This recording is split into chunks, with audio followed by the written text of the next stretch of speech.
रहे हैं आप। एक मुहावरा याद आता है कि कानों पर दो नाई। शायद सूबे की जयराम सरकार पर यह मुहावरा एकदम सटीक बैठता है। बागवान, किसान, मजदूर और करुणामूलक कर्मचारी संघ के ये कर्मचारी आज करुणामूलक संघ के कर्मचारियों की क्रमिक अनशन का 51वां दिन है, लेकिन सरकार है कि गहरी नींद में सोई है। उन्हें कोई फर्क नहीं पड़ता कि जो सूबे के कर्मचारी है बागवान है, उनके ऊपर क्या बीत रही है। उन्हें तो सिर्फ अपना प्रचार चुनाव आने वाले हैं। फिलहाल हम मौजूद है करुणामूलक संघ के कर्मचारी जो यहाँ हड़ताल पर बैठे हैं कालीबाड़ी से कुछ दूरी पर। आइए उन्हीं से बात करते हैं कि सरकार ने उनके जो उन्होंने क्रमिक अनशन की उसके लिए कोई संज्ञान लिया है या फिर यूं ही ये क्रमिक अनशन पर बैठे हैं और सरकार इन सब से बेखबर है। सर, बहुत बहुत स्वागत है स्टेट टाइम्स में आपका। सर, मैं आपसे जानना चाहूंगी कि जो आप क्रमिक अनशन पर बैठे हैं, सरकार ने आपके लिए कोई संज्ञान लिया है या फिर यूं ही आप अनशन कर रहे हैं? सबसे पहले मैं स्टेट टाइम का धन्यवाद करना चाहता हूं जो समय से ऊपर जो हमारी खबर जो है सरकार तक पहुंचाते आए हैं। और आज करुणामूलक संघ का जो है 51 दिन कंप्लीट हो चुके हैं और 50+ दिन जाने के बाद ही सरकार को मतलब शर्म आ जानी चाहिए। लेकिन आज 51 डेज शुरू हो चुका है लेकिन सरकार के कान में जूं तक नहीं रेंगी है। इसलिए मैं बताना चाहता हूं कि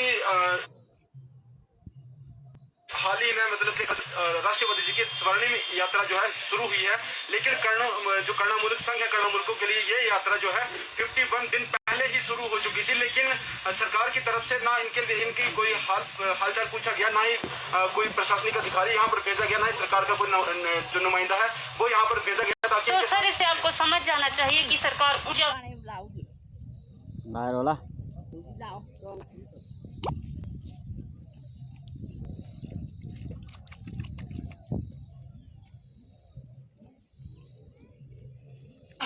तो आपने कोई प्रावधान किया है अपनी आवाज ऊंचा करने के लिए?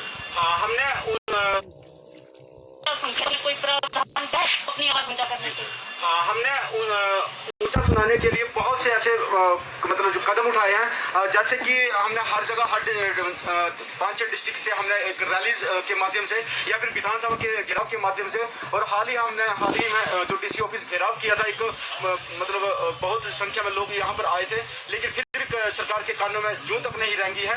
और अभी जो है राष्ट्रपति महोदय जी जो रामनाथ कोविंद जी यहाँ पर स्वर्णिम यात्रा के लिए आए हैं और उनकी यात्रा के इस दौरान जो है हमारे बैनर्स जो हमने एक ऊपर सड़क के पास लगाए थे ताकि जो महामहिम महोदय जो यहाँ पर आए हैं ताकि उनको भी पता चले कि हिमाचल में क्या हो रहा है, हिमाचल में बेरोजगार क्यों यहाँ पर जो एक रेन शेड में बड़ी बरसात में 50 दिन से बैठे हैं। लेकिन प्रशासनिक अधिकारियों द्वारा जो थे म्युनिसिपल कॉर्पोरेशन या पुलिस प्रशासन द्वारा ये हमारे बैनर्स हटवा दिए गए ताकि सरकार की खामियां जो है वो सेंटर सरकार तक नहीं पहुंचे। और इसके अलावा हमें मतलब यहाँ जो रेन शेड है यहाँ पर चुपचाप बैठने के लिए दिशा निर्देश दिए गए कि और ऊपर जाने तक के लिए हमें मना कर दिया गया। लेकिन हमारा जो प्रयास है निरंतर जारी है और हम राष्ट्रपति महोदय से भी मिलने का प्रयास कर रहे थे, लेकिन प्रशासनिक की कड़ी सुरक्षा होने के कारण हमें मिलने नहीं दिया गया। लेकिन हम फिर भी जो है एक डीसी प्रशासन के माध्यम से जो है एक जो हमारा प्रयास है अभी भी जारी है ताकि डीसी महोदय से एक निवेदन किया जाए कि हैंड टू हैंड जो है जो हमारे ज्ञापन जो है डीसी महोदय के माध्यम से राष्ट्रपति जो रामनाथ कोविंद महामहिम जी हैं उन तक हमारा जो ज्ञापन है डीसी के माध्यम से पहुंचाया जा सके। जी, जो आप क्रमिक अनशन कर रहे हैं इस पर आपको किसी दल का सहयोग मिल रहा है या फिर आप अकेले ही? करुणामूलक संघ हमेशा अपने दम पर यहाँ पर बैठा है और जैसे विपक्ष है या फिर अदर पार्टीज है हमारा हालचाल सूझबूझ लेने आए हैं। लेकिन इस समय जो वर्तमान सरकार है उसमें से किसी भी अधिकारी या सरकार के नुमाइंदे या विधायक मंत्री कोई भी यहाँ पर हमारी सूझबूझ लेने नहीं आया है। जबकि 2017 में एक मुहिम जारी की गई थी कि जो करुणामूलक आश्रित परिवारों के लिए कि हमारी सरकार आने दो 3 मंथ के आसपास जो हम करुणामूलक नियुक्तियां बहाल करेंगे।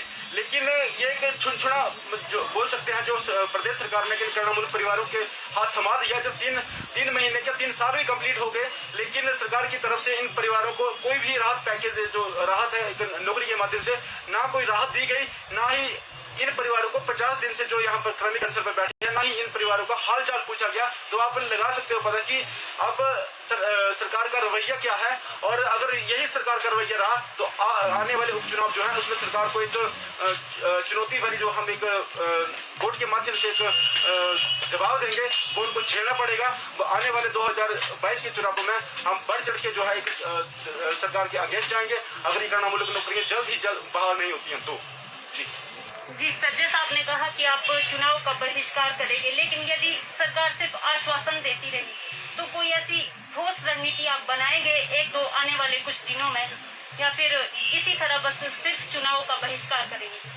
आने वाले समय में ये जो हमारा क्रमिक अनशन जो आज 51 दिन पूरे हो चुके हैं, ये कंटिन्यूस ऐसा ही चला रहेगा जब तक सरकार गणनामूलक नौकरियां बहाल नहीं करती हैं। और इसके अलावा जहां से भी हमें हमारा शेड्यूल जो है इस टाइम सेट हो चुका है, अभी हम 2 या 3 जगह से स्ट्राइक करने के बारे में सोच रहे हैं डिस्ट्रिक्ट वाइज जो है, और जल्द ही जैसे ही हमें परमिशन मिल जाती है तो हम सरकार के लिए जो हमारा नेक्स्ट कदम है वो उनको देखने को जल्द ही मिल सकता है।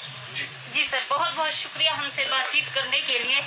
तो करुणामूलक संघ में जो सरकार के प्रति नाराजगी, आक्रोश, वो आप सभी देख सकते हैं। बागवानों की स्थिति तो पूरे हिमाचल में ही नहीं बल्कि पूरे भारत में सभी लोग देख सकते हैं। यदि सरकार का यही रवैया रहता है तो शायद सरकार को आने वाले चुनाव में कुर्सी पर से हाथ धोना पड़ सकता है।